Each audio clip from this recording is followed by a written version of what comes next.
Hello friends, स्वागत है आपका अपना YouTube channel Bihar board class 10th में। तो प्यारे बच्चे, आज के इस वीडियो में बताने वाले हैं जितने भी स्टूडेंट 2026 में आप लोग फाइनल बोर्ड एग्जाम देने जा रहे हैं प्यारे बच्चे, तो आज के इस वीडियो में आप लोगों को इस बार का क्लास 10वीं का आप लोगों को सोशल साइंस यानी कि सामाजिक विज्ञान का, ठीक है, आज के इस वीडियो में हम सब्जेक्टिव बताने वाले हैं जो कि आपका इस बार के बोर्ड एग्जाम आपको पूछे जाएंगे। क्योंकि इससे पहले हम आपको ऑब्जेक्टिव बता दिए हैं, ऑब्जेक्टिव वीडियो नहीं देखें तो जरूर से आकर देख लीजिएगा। उसका वीडियो का लिंक हम डिस्क्रिप्शन में दे देंगे, ऑब्जेक्टिव वीडियो का लिंक, तो जरूर से जाके आप देख लीजिएगा। और सबसे पहले आपको बता दें प्यारे जी कि अभी तक ना इस वीडियो को लाइक नहीं किया ना, वीडियो को एक बार लाइक कर दीजिएगा। साथ में चैनल पे नए हैं, चैनल को सब्सक्राइब कर लीजिएगा। इस वीडियो को अपने भाई बहन दोस्त सब किसी के पास जरूर से एक बार शेयर कर दीजिएगा ताकि सभी स्टूडेंट देख ले इस वीडियो को। ठीक है, चलिए पहले से वीडियो को स्टार्ट करते हैं और पूरा देख के जाइएगा। और इससे पहले हम आपको ऑब्जेक्टिव बताएं तो ऑब्जेक्टिव का वीडियो का लिंक आपको डिस्क्रिप्शन में मिल जाएगा। और बाकी सब्जेक्ट का हम ऑब्जेक्टिव सब्जेक्ट बता दिए हैं तो उसका भी लिंक हम डिस्क्रिप्शन में दे देंगे, जरूर से जाकर देख लीजिएगा। ठीक है, और आप में से बहुत सारे स्टूडेंट का कॉमेंट्स रहता है और कॉल मैसेज रहता है कि सर कैसे PDF एंड नोट्स लें आपके द्वारा। तो आपको PDF एंड नोट्स लेना है तो इस नंबर पर जरूर से कॉन्टैक्ट करना है। नंबर नोट कर 9905032120। ठीक है, आपको ये नंबर एक सेकेंड दोबारा से फिर मैं आपको बता देता हूँ, 9905032120। इस नंबर पर कॉन्टैक्ट कीजिए, आपको डिस्क्रिप्शन में भी ये नंबर मिल जाएगा। तो चलिए स्टार्ट करते हैं। आपको 2 घंटा 45 मिनट का आपको टाइम दिया जाएगा और 80 नंबर का आपका एग्जाम होगा, ये चीज़ आपको तो पता है। तो देखिए, आपको 80 ऑब्जेक्टिव पूछे जाएंगे। 80 में से आपको कितना बनाना है, 40 बनाना है। तो मैं आपको पूरा का पूरा बता दिया हूँ, इसका वीडियो का लिंक हम डिस्क्रिप्शन में दे देंगे। चलिए सब्जेक्टिव बिल्कुल हम देखेंगे और जो आपका हर बार पूछेगा तो ये सारे सब्जेक्टिव पूरा का पूरा आपको याद कर लेना है अच्छे से। तो चलिए सीधे हम सब्जेक्टिव क्वेश्चन की ओर लेके चलते हैं आपको प्यारे बच्चे। ठीक है, तो देखिए यहाँ से स्टार्ट करते हैं सब्जेक्टिव और पूरा देख के जाइए कितना जवाब देना है आपको, बिल्कुल आपको उतना ही बताएंगे हम। देखिए, इतिहास में यानी कि हिस्ट्री में कहा गया लघुत्तरी प्रश्न में 1 से लेकर 6 तक आपको पूछे जाएंगे, जिनमें से किन्हीं 3 प्रश्न के उत्तर देना है और 6 नंबर का है, 2 नंबर करके। तो सबसे पहला क्वेश्चन क्या है, राष्ट्रवाद। चलिए इसका हम डिस्कशन करते हैं। सबसे पहले हम थोड़ा सा बड़ा कर लेते हैं। देखिए, आप पूरा ध्यान से देखिए, राष्ट्रवाद क्या है। तो राष्ट्रवाद एक भावना है जिसके तहत लोग अपने देश के प्रति प्रेम, निष्ठा और एकता महसूस करते हैं। ये विचारधारा मानती है कि हर राष्ट्र को स्वतंत्रता, आत्मनिर्भरता और सांस्कृतिक पहचान का अधिकार होना चाहिए। राष्ट्रवाद लोगों को अपने देश की भलाई और समृद्धि के लिए एकजुट करता है। बिल्कुल, चलिए अगले नंबर क्वेश्चन की ओर चलते हैं आपका। और हो ची मिन्ह का संक्षिप्त परिचय दीजिए। हो ची मिन्ह 1890 ईस्वी से 1969 का एक वियतनामी क्रांतिकारी और नेता थे जिन्होंने वियतनाम को फ्रांसीसी औपनिवेशिक शासन से स्वतंत्रता दिलाने के लिए संघर्ष किया। वे वियतनाम के कम्युनिस्ट पार्टी के संस्थापक और वियतनाम गणराज्य के पहले राष्ट्रपति थे। उनका जीवन स्वतंत्रता संग्राम और साम्यवादी विचारधारा का प्रतीक बन गया। बिल्कुल, देखिए चौथा नंबर क्वेश्चन कहता है, रॉलेट एक्ट क्या था, इसका विरोध क्यों किया गया। रॉलेट एक्ट 1919 में ब्रिटिश सरकार द्वारा पास किया गया एक काला कानून था जो भारतीय को बिना मुकदमे के गिरफ्तार करने और उन्हें लंबे समय तक बिना जमानत के जेल रखने की अनुमति देता था। इसका विरोध कहता है इसीलिए किया गया क्योंकि यह भारतीयों के मौलिक अधिकारों का उल्लंघन करता था और भारतीय को दमनकारी तरीके से नियंत्रित करने का प्रयास था। ये काले कानून के खिलाफ गांधी जी के नेतृत्व में व्यापक विरोध हुआ और खासकर जलियांवाला बाग हत्याकांड के बाद, ठीक है, हुआ था। चलिए आपको ये सारे क्वेश्चन बताना है। आपको दीर्घ उत्तरीय में आपको क्या है, दीर्घ उत्तरीय में कितना क्वेश्चन, एक क्वेश्चन का आंसर देना है। चलिए उसका भी देता है, 7 से 8 में पूछ जाएंगे, जिनमें से एक प्रश्न का उत्तर देना 4 नंबर करके है। पहला नंबर क्वेश्चन क्या कहता है आपका, भारतीय राष्ट्रीय आंदोलन के में गांधी जी के योगदान की विवेचना करें। भारतीय राष्ट्रीय आंदोलन में गांधी जी के योगदान की विवेचना। महात्मा गांधी भारतीय राष्ट्रीय आंदोलन के महान नेता थे जिनका योगदान भारतीय स्वतंत्रता संग्राम का अविस्मरणीय था। उनका दृष्टिकोण और कार्य भारतीय स्वतंत्रता संग्राम को एक नई दिशा के शक्ति प्रदान करने में सफल रहा। बिल्कुल, चलिए उसके तरह क्या, सत्याग्रह और अहिंसा का सिद्धांत। गांधी जी के भारतीयों को अहिंसा और सत्याग्रह के मार्ग पर चलने के लिए प्रेरित किया। उनका विश्व था कि बिना हिंसा के भी सत्ता में संघर्ष किया जा सकता है। नमक सत्याग्रह 1930। गांधी जी ने नमक पर ब्रिटिश राज्य के अत्याचारों के खिलाफ विरोध जताने के लिए नमक सत्याग्रह किया और यह आंदोलन भारतीयों को एकजुट करने में सफल रहा और ब्रिटिश शासन के खिलाफ एक शक्तिशाली संदेश दिया। बिल्कुल, तीसरा नंबर क्वेश्चन कहता है चंपारण और खेरा आंदोलन का नेतृत्व। गांधी जी ने चंपारण 1917 और खेरा 1918 आंदोलनों में किसानों के अधिकार के लिए संघर्ष किया। इन आंदोलनों ने उन्हें भारत के गरीब और दबे कुचले वर्ग के नेता के रूप में स्थापित किया। स्वदेशी आंदोलन। गांधी जी ने स्वदेशी वस्त्रों का प्रचार किया और ब्रिटिश सामान का बहिष्कार किया, जिससे भारतीयों को कहता आत्मनिर्भर बनाने की प्रेरणा मिली। बिल्कुल, गांधी जी का सबसे बड़ा योगदान यह था कि जिन्होंने भारतीयों को यह विश्वास दिलाया था कि केवल एकजुटता और अहिंसा के बल पर भारत स्वतंत्र हो सकते हैं। तो उनके संघर्ष और नेतृत्व ने भारतीय स्वतंत्रता संग्राम के निर्णायक मोड़ दिया और भारत को 15 अगस्त 1947 को स्वतंत्रता मिली। बिल्कुल, चलिए राजनीति क्या था, विज्ञान क्या है, यानी कि लघुत्तरीय प्रश्न। चलिए सीधे इसका हम आंसर बताते हैं। 9 से लेकर 12 तक लघुत्तरीय प्रश्न, जिनमें से किन्हीं 2 प्रश्न के उत्तर देना है, 2 अंक करके। गठबंधन की सरकारों को साझेदार कौन कौन होते हैं? गठबंधन के सरकारों में विभिन्न राजनीतिक दल या समूह साझेदार होते हैं, जो चुनाव में अलग अलग जीतने के बावजूद एक साथ मिलकर सरकार बनाते हैं। उनके साझेदारों में प्रमुख राजनीतिक दल, क्षेत्रीय दल और स्वतंत्रता उम्मीदवार शामिल हो सकते हैं। गठबंधन में शामिल पार्टियों आमतौर पर एक सामान्य राजनीतिक कार्यक्रम का उद्देश्य पर सहमत होती है। बिल्कुल, राजनीतिक दल को लोकतंत्र का प्राण क्यों कहा जाता है? राजनीतिक दल को लोकतंत्र के अहम हिस्से होते हैं क्योंकि ये चुनाव में भाग लेते हैं, जनता की इच्छा का प्रतिनिधित्व करते हैं और शासन के निर्माण के महत्वपूर्ण भूमिका निभाते हैं। राजनीतिक दलों के बिना चुनाव की प्रक्रिया अधूरी होती है। लोकतंत्र के जन भागीदारी सुनिश्चित करने के लिए आवश्यक होते हैं, इसीलिए लोकतंत्र का प्राण कहा जाता है।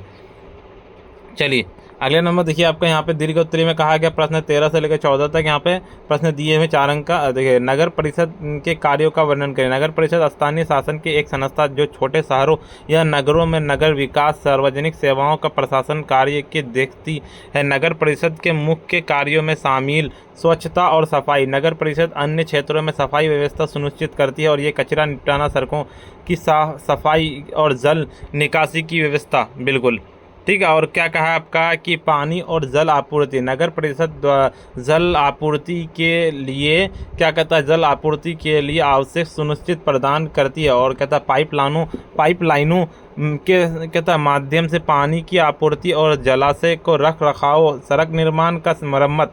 जैसे आपको इसमें लिखना है कि नगर परिषद सड़क निर्माण का मरम्मत करती है, यानी कि बनाती है, उसको तोड़ फोड़ करके सड़कों का रख रखाव का कार्य करती है, तो ताकि शहर यातायात में कोई समस्या ना हो। और स्वास्थ्य सेवाएं। नगर परिषद अस्पतालों, क्लिनिकों, स्वास्थ्य कार्यक्रमों और संचालन करती है। ये टीकाकरण, जन व्यवस्था का सफाई के उपायों पर ध्यान देती है। शहरी नियोजन।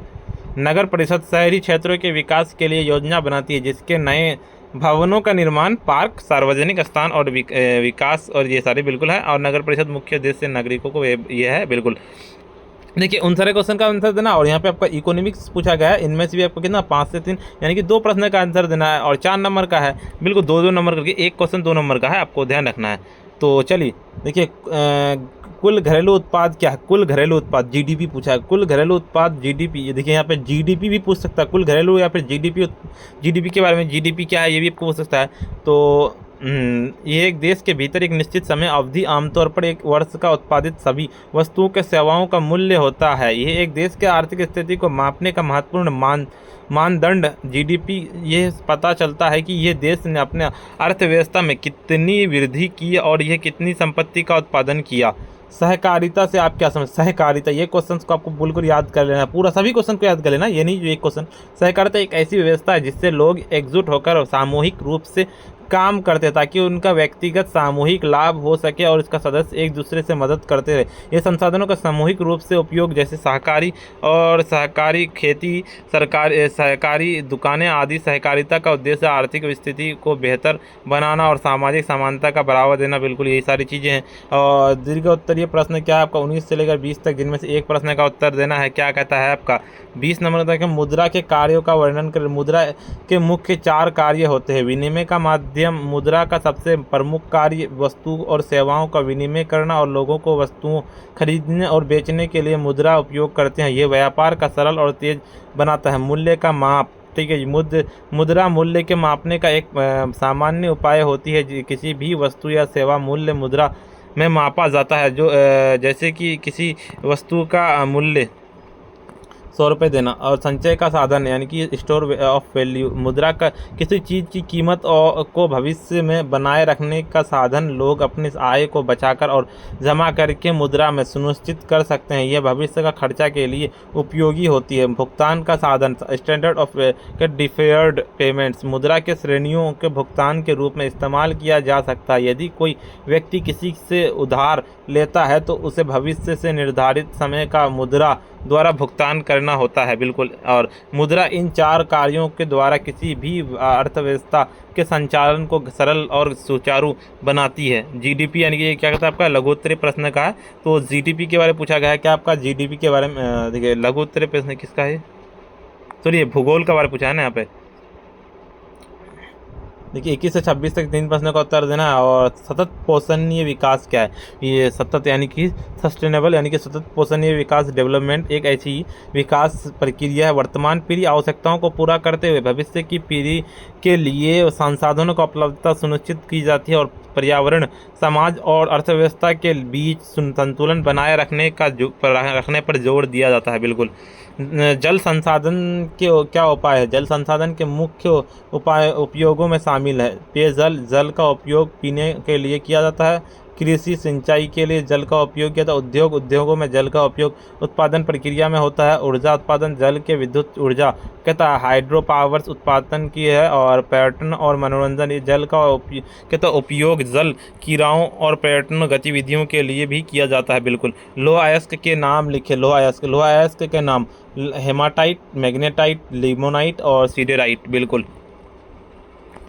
चलिए उसके बाद क्या आपका 27 से लेकर 28 दीर्घोत्तरीय प्रश्न का इनमें से 4 नंबर का है, एक क्वेश्चन का आंसर देना है। बिल्कुल। तो चलिए आपको 27 नंबर का क्वेश्चन का आपका भारतीय कृषि के निम्नलिखित उत्पादकता के किन्हीं 4 कारणों को लिखे कृषि के बारे में। तो देखिए भारतीय कृषि निम्नलिखित उत्पादकता के मुख्य कारण निम्नलिखित हैं। प्राचीन तकनीक का प्रयोग, पहला कारण भारतीय कृषि से अब पारंपरिक और पुराने तरीके से ही उपयोग होता है, जब जिससे उत्पादन क्षमता की सीमित रहती है और आधुनिक तकनीकों का उपकरण का अभाव होता है। बिल्कुल।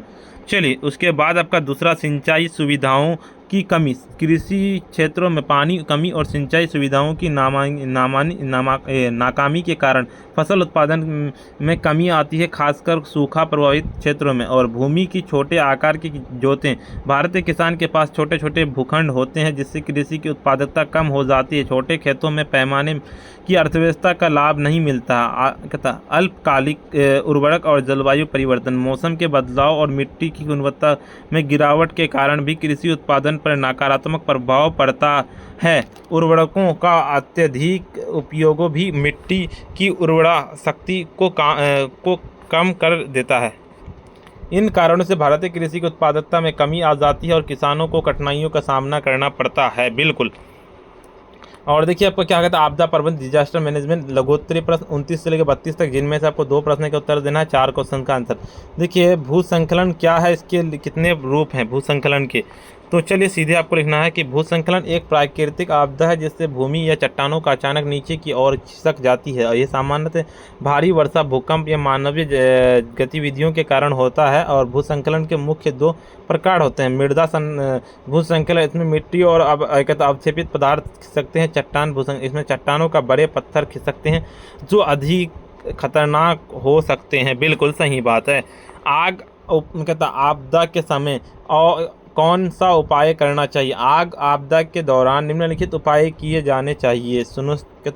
सुरक्षित स्थान पर जाएं। आगे क्या कहता है आपका आग लगने पर तुरंत सुरक्षित स्थान पर जाने का प्रयास करें और भवन से बाहर निकलें।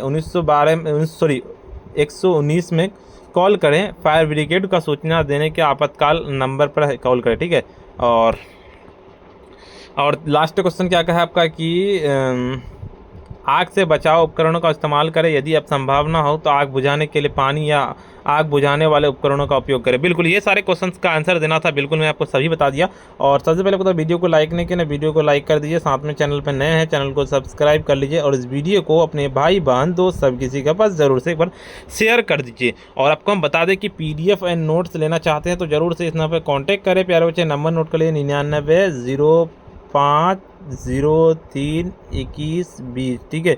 इस नंबर पर कांटेक्ट करें। और चलिए प्यारे बच्चे, आपको बता दें और इस वीडियो में देखिए डिस्क्रिप्शन में आपको ऑब्जेक्टिव का लिंक मिल जाएगा, जाइए ज़रूर से देख ले। फिर मिलते हैं हम नेक्स्ट वीडियो में।